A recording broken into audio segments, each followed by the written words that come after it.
চলে গেলেন না ফেরার দেশে ডুমুরিয়া থানার ৪ নং খুলনিয়া ইউনিয়নের হ্যাট্রিক চেয়ারম্যান শেখ দিদারুল ইসলাম দিদার ভাই। এই মিছিলে অংশগ্রহণকালীন তিনি হঠাৎ হার্ট অ্যাটাকে আক্রান্ত হন। তৎক্ষণাৎ তাকে সিটি মেডিকেল কলেজ হাসপাতালে নিয়ে আসলে কর্তব্যরত চিকিৎসক তাকে মৃত ঘোষণা করেন। ইন্না লিল্লাহি ওয়া ইন্না ইলাইহি রাজিউন।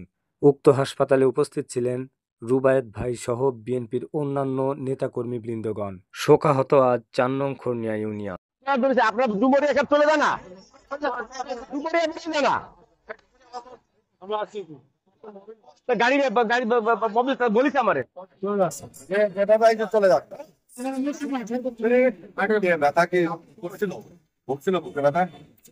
এই চেহারাটির অপেক্ষায় পড়ে আছেন তারই ভাই শ্রদ্ধেয় শাহিন ভাই।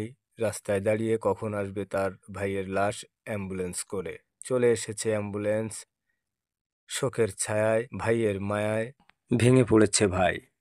কাঁদছে সকল এলাকাবাসী, কাঁদছে আত্মীয় স্বজন। অসম্ভব কান্নার ঢল নেমে পড়েছে পুরো ইউনিয়নবাসী, কাঁদছে সকল পরিবারে। মেনে নিতে চায় না মন, তবুও মেনে নিতে হবে, কেননা এটা ছিল হয়তো বা বিধির লিখন। তিনি চাইলে, তিনি ডাক দিলে সবাইকেই চলে যেতে হবে কোনো একদিন।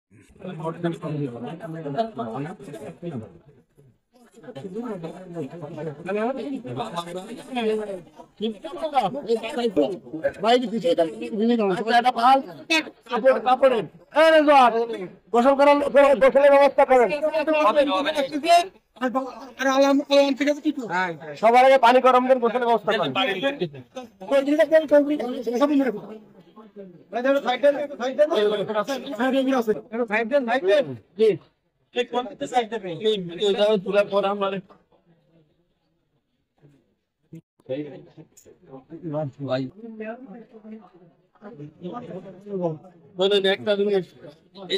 আমরা তো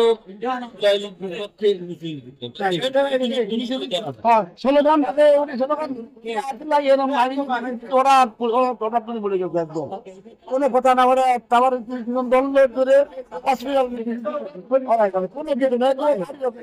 চলা মাত্রই অনেক ভুল ত্রুটি হয়, আর বিশেষ করে আমাদের রাজনৈতিক চলার পথে যেহেতু ইউনিয়ন পরিষদের তিনবারের চেয়ারম্যান, একটা মানুষ কতটা জনপ্রিয় হলে দুর্দিনে দুঃসময়ে যখন কেউ বিএনপির সাথে কথা বলে না, হাত ধরে না, সেই সময় নির্বাচিত হয়, এটা আপনারা আপনাদের নিয়েছে।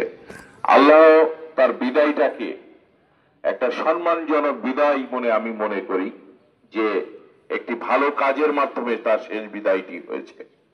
কাউকে আমরা ধরে রাখতে পারবো না, আল্লাহ যাকে নিয়ে যাবে তাকে ছেড়ে দিতে হবে, সে চলে যাবে। আমরা দোয়া করতে পারি আল্লাহর কাছে, আল্লাহ যেন বেহেশতের সর্বশ্রেষ্ঠ স্থানটি এই যোদ্ধার জন্য, এই ইমানি মানুষটার জন্য দান করে, সেই আশা করি, আল্লাহর কাছে এই কামনা করি। আমার বক্তব্য শেষ করছি। শফিকুল আলম তুহিন ভাইকে। আসসালামু আলাইকুম ওয়া রাহমাতুল্লাহ। আমাদের মাঝ থেকে চিরবিদায় নিয়ে চলে গেছে। কুল্লি নাফসিন যায়কাতুল মাউত। এভাবে আমাদের সকলকেই চলে যেতে হবে, কেউ আগে এবং কেউ পরে। সর্বজন বড় ভাই এই খুলনিয়ায় তিনবার চেয়ারম্যান, শারীরিক বিষয়ে যদি কোনো ভুল ত্রুটি করে থাকে বা তার মাধ্যমে কেউ যদি মনে কষ্ট পেয়ে থাকেন, আমি পরিবারের থেকে, আমি তার ছোট ভাইয়ের কাছে আমি জোরাত করে ক্ষমা চাচ্ছি। আপনারা অন্তর থেকে ক্ষমা করে দেবেন। এবং পাশে আমাদের জানাজার পাশে অনেক হিন্দু ভাইরা দাঁড়িয়ে আছেন।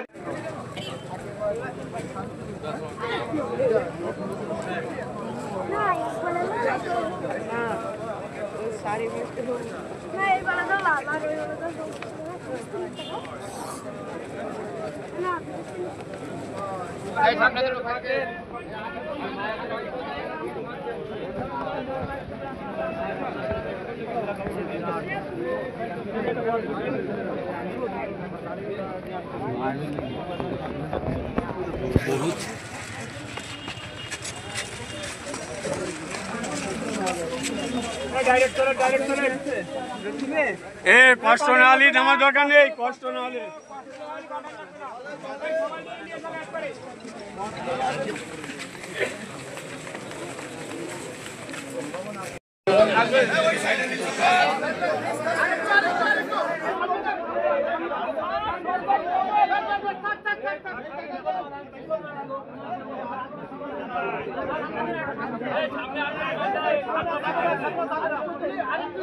টাকা নেই